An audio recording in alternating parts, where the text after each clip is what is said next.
एखादा विषय कोणाला तरी पटवून द्यायचा आहे, मग तो मूक अभिनयातून आपल्याला दाखवायचा आहे. कशातून दाखवायचा आहे? मूक अभिनय. न बोलता ही कृती करायची. काय होणार आहे की हा काहीतरी नशा केलेली, याला दारू पिलेला आहे असं करू आपण. दारू पिल्याच्या नंतर याला काय केलं की हा गाडी घेऊन निघाला. काय करायला? हा गाडी घेऊन निघाला. हा लंगडा आहे, हा रस्त्याने चालला, आपण नाही.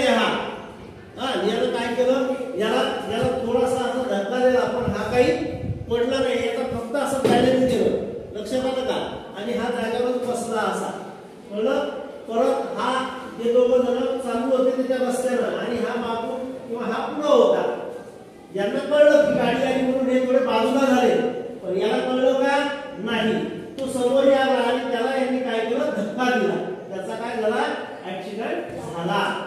आता हे दोघं जण होते, यांच्या मनात काय झालं बा, हे कसं झालं, काय झालं, हे अशी विचार करून आले या ठिकाणी.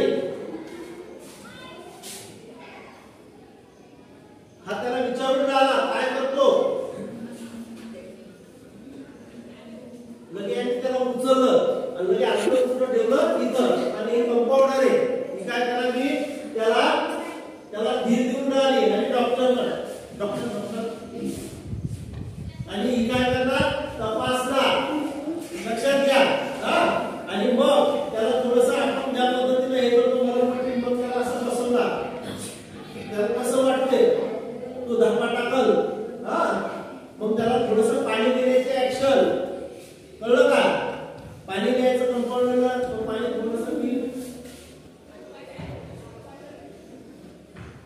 आणि मग लक्षात आलं, कृती कळली. अशा थीम आपल्याला राबवायच्या असतात.